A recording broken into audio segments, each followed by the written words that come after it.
Hi everyone, I'm Jim and welcome to the review of Motograter, or Motograter, the debut studio record by the band Motograter. Today we're celebrating the 20th anniversary of the record, so I decided to go back and see if it still holds up or not. My story with this band is quite simple. It all starts with the music video for the song Suffocate. I saw it back in 2003 or 2004. I was like 6 or 7 years old. And I remember that because this music video would not be played at the day. It was played like at night on Viva, TV station. I remember that fact because a year later they would play Mein Teil by Rammstein at night as well. Like it would not be played at daytime. Later that changed. So why I even remembered and recognized this band? First, the song was epic, and second, I recorded the music video on a VHS tape. I still have it somewhere. Back when I was young, I would just record almost everything that I was watching on music TV stations. Years later, in 2008, when I finally got the internet, I've decided to check out their entire discography. Before this record, they had 2 extended plays, EPs, but they weren't as interesting as this record. Also, another thing that I find very interesting about this band is the fact that this record, the debut one, is the last with any original members. Like if you scroll down, we can see Joey on percussion, Chris on the drums, and Bruce on Motograter.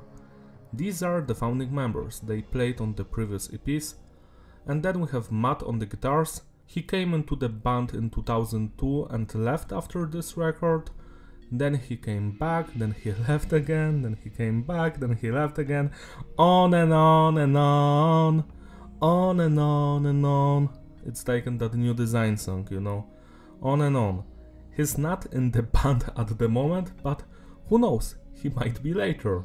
And Ivan Ghost Moody on the vocals. Nowadays he's mostly known for his work in the band Five Finger Death Punch. This is the last Motograter release for almost all of those guys except Matt, the guitarist, who later played, I think, on the 3rd EP and the 2nd studio album, which I think is one of the worst music albums ever recorded. I fucking hate that one so much, it's goddamn awful. Before we start the review, I need to talk about 2 things. The first one is, why was this band even ever popular? The reason is simple.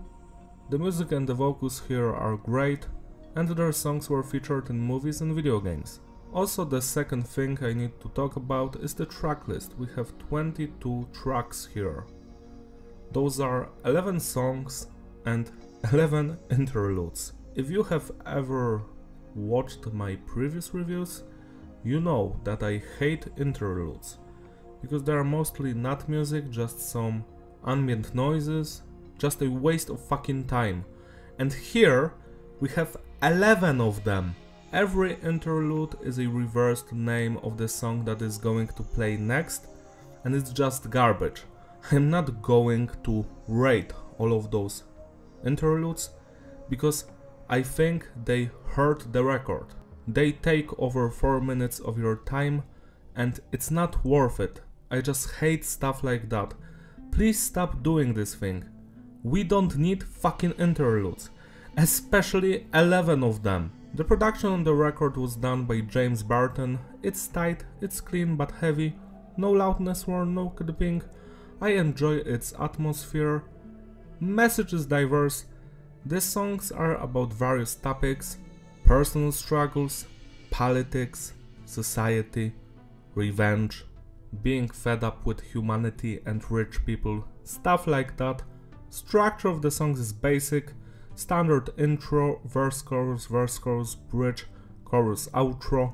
Sometimes it's slightly different. Music on the record is a mix of nu metal with some industrial sensibilities, but yeah, it's mostly nu metal and I truly enjoy that sound. The name of this band, Motograter, comes from the instrument one of the dudes invented.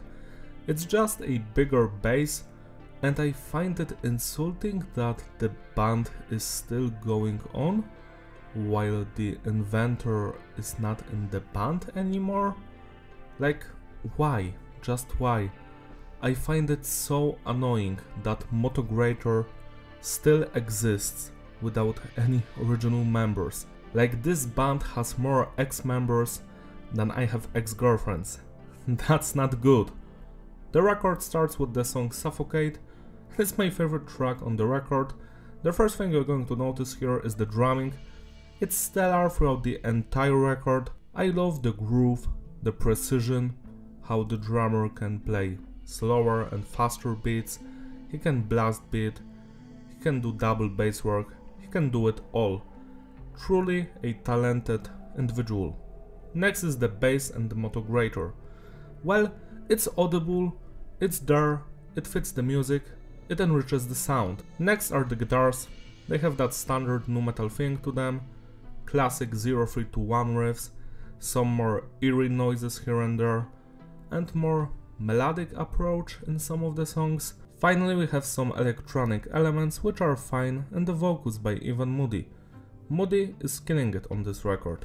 This is his best vocal performance, period. He can sing, scream, growl, rap, and all of that is just perfect.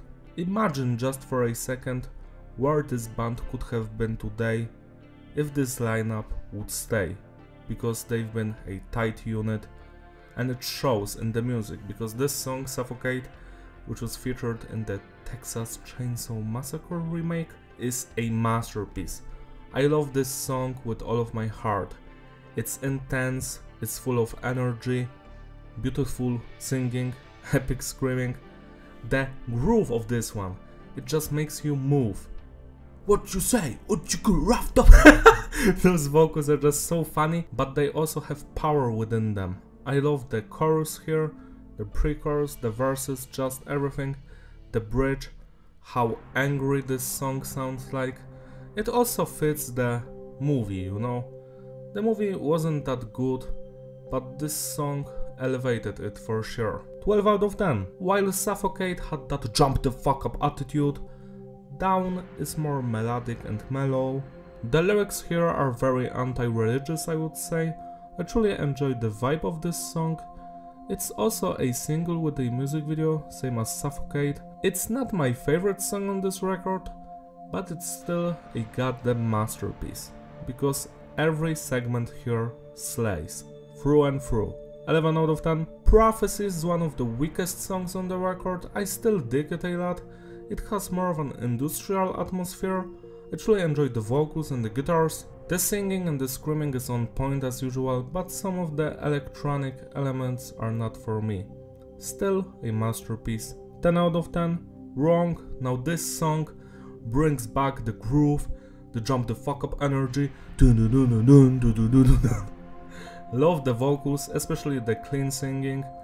The bridge in this song is my favorite part of it, because it kinda has a very Asian atmosphere to it. It's just a cool vibe all the way. Every segment here is perfect. 11 out of 10. No Name. Now this song should have been a single with a music video, because it has more of a mainstream sound to it. It kinda reminds me of Linkin Park in some parts. I truly enjoyed the singing here and the verses and the chorus. It's just so beautiful, and it has a very heartwarming atmosphere, I would say. Great song all the way. 11 out of 10. Collapse, collapse, break it down. Now this track is different from the previous one. It brings back the intensity and energy. It has that industrial nu metal feeling to it. I truly enjoyed the chorus, which again is sang by Ivan. The verses are screamed and they are also phenomenal. I have nothing to criticize here. 11 out of 10. New Design is my second all-time favorite song by this band. The first one is Suffocate. I just love the atmosphere of this one, how nostalgic it sounds like. It brings you back to those simpler times. The singing is on point, especially in the chorus. The chorus is just so good. This is another of those songs that should have been singles with the music videos, because it stays in your head, it's memorable, it's beautiful, and it will always stay that way. 12 out of 10. Red and Mutiny bring back the heaviness to this record. I truly enjoy both of those songs. Red is much more nu metalish, it has that eerie atmosphere. I love the chorus, the grooviness, all of the instruments actually, and the vocals, just it all shines through. 11 out of 10. Mutiny is faster, it has more energy. I love the verses and the lyrics, but that chorus is just so good. Hey, yeah, now everyone can see. Stuff like that. 11 out of 10. Get Back is probably the heaviest song on this record when it comes to the guitar riffs, because some of them actually remind me of death metal. I truly enjoy the vocal performance on this song, especially the clean singing. The screaming is also on point. I have nothing to criticize here. Banger all the way. 11 out of 10. And Fight is the weakest song on this record by far. I still enjoy it. It's less than 3 minutes long, but for some reason it sounds very repetitive. I think it was featured previously on one of the EPs, so it's an older song. And you can feel that, because Ivan Moody didn't write those lyrics, and yeah, I also hate the fact that on the CD the song is like 7 minutes long, so you have to wait like 5 minutes of those weird noises. Fuck those noises, you are wasting people's time. So yeah, 8 out of 10. To sum it all up, the consistency is stable, the flow is fitting, reliability, yeah, it's a masterpiece. It could have been a timeless record, but it has some issues. The first one is the interludes. Remove all of them. The second issue is the final song, Fight. Why would you add 5 minutes of just noises? Not even a hidden song after that. I actually would remove Fight from the track list.